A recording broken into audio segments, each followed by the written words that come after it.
Okay, everybody. Does anybody need more time for that exercise? We could do a few more minutes before we move on if needed. Otherwise, I will jump into the next exercise.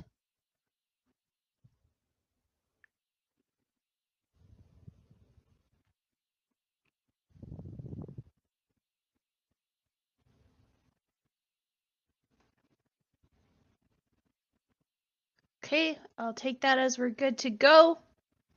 So the next exercise will be chaining multiple jobs or workspaces in an automation. Please make sure you've got follow presenter turned on. I'm going to jump to my lab to talk about a few things and then demo the exercise.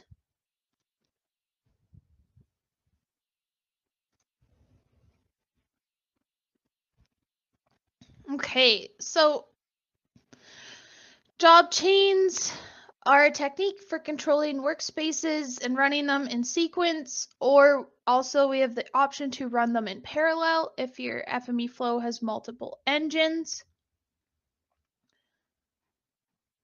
This is accomplished using automations in FME flow, and essentially when automations are connected, they look like this. So something would trigger this automation, workspace A would run. Once that's successful, workspace B would run. So this is in sequence, and when you're thinking about engines, basically you would only need one engine to run this automation because workspace A would be submitted to the engine. Once it's complete, workspace B could be submitted to that same engine, and so on.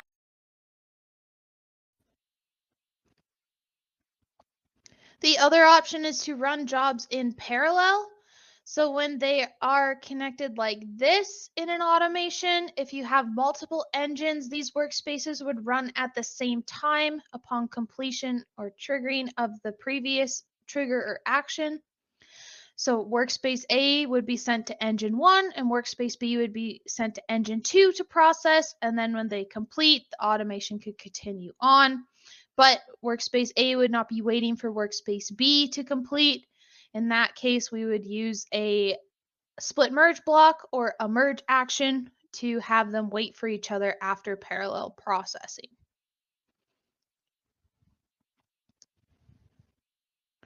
I should talk about if you only had one engine, it actually kind of doesn't matter when you run jobs in parallel, as workspace A would be submitted to that engine and then workspace B would be queued to that same engine, and it actually wouldn't begin to process until workspace A completes. So in that case, if you don't have multiple engines, it would essentially be like running them in sequence. So this is an example, though, of how you can scale FME flow to be more productive with multiple engines. So if these workspaces take a long time to run, like, I don't know, let's just say they take 5 minutes each to run. If you had multiple engines, this would take 5 minutes to move on to the next action. But if you only had one engine, it would take 10 minutes, just like running them in sequence. To perform some conditional processing, we have the filter action like we saw when we were filtering out for the shape files after we uploaded to the resource location. And this image should actually have workspace B attached to the failure port. I will need to make a note to update that. But basically, it would look at the email attachment in this case to see the file path. And if it passes the filter, it will run workspace B, and then if it fails the test condition, it would run workspace B. But yeah, that connection is wrong, so kind of confusing. That image needs updated, but I'll make a note to do that. An additional way to do this is using the split merge block, but we will look into that on the next exercise. So now I'm going to go over to FME Flow and work on the exercise. For this exercise, we're going to import a project with all the workspaces and data that we need. So I'm going to browse to FME data, workspaces, automate workflows, size, this one. chain multiple jobs in an automation. And I'm going to import.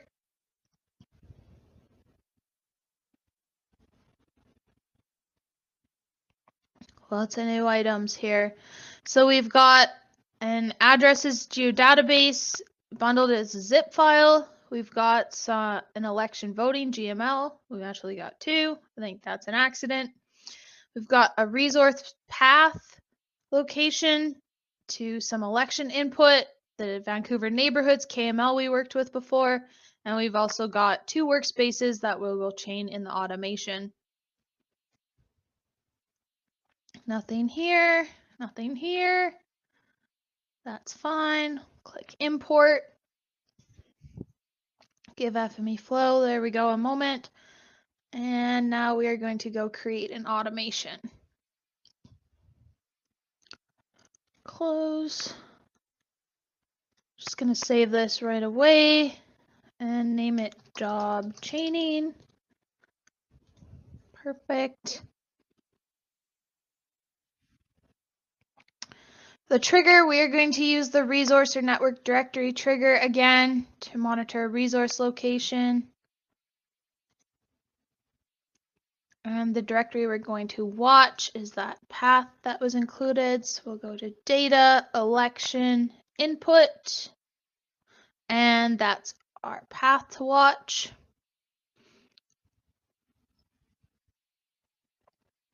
I'm going to leave that because it only needs to be modify. And pull interval, let me change that down to 5 seconds, validate that. Looks good, apply. Now we're gonna use a run workspace action. So I'm gonna add one to the canvas. And I am going to select the chain multiple jobs A. You'll see at the end there's A and B for these. There's no parameters to configure, so I can just click apply. Now I'm going to add a second action. Oops, there we go. And now I'm going to select B.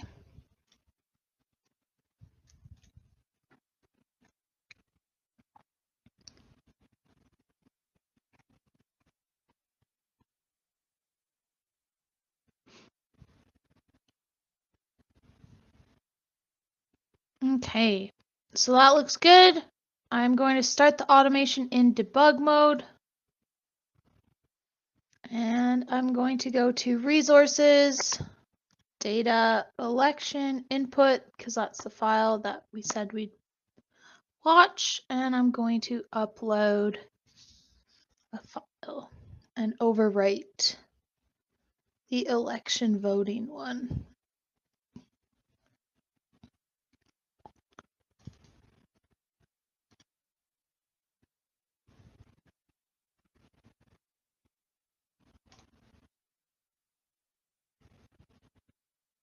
So we can see this file has been updated today at 11:36. Now let's go make sure that it triggered our automation. Oh, you know what? I still got these ones running from previous exercises. I'm actually going to stop those. Oh, this one, I need to stop debug because it was in debug mode. There we go. Now let's go look at this and see if it triggered. It did. We can see the one coming through. If we view our debug log, we should see this.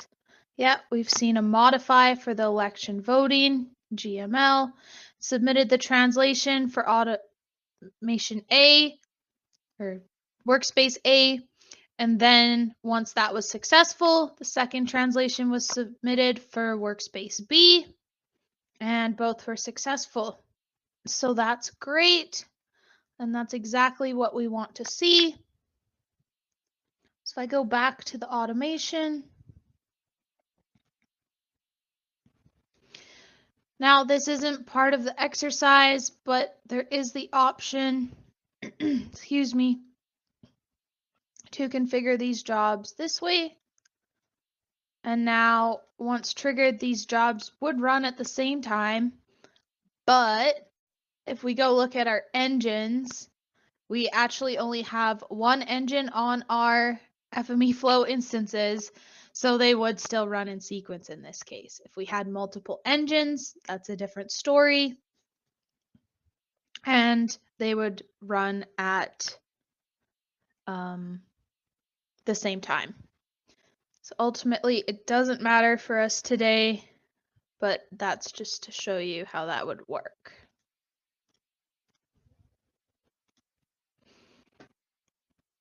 Okay, so now I'll give you, let's take 15 minutes. You can go through that exercise and read the lesson, do the exercise, complete the quiz. Let me know if you do need more time. Otherwise, we will come back at 11:53.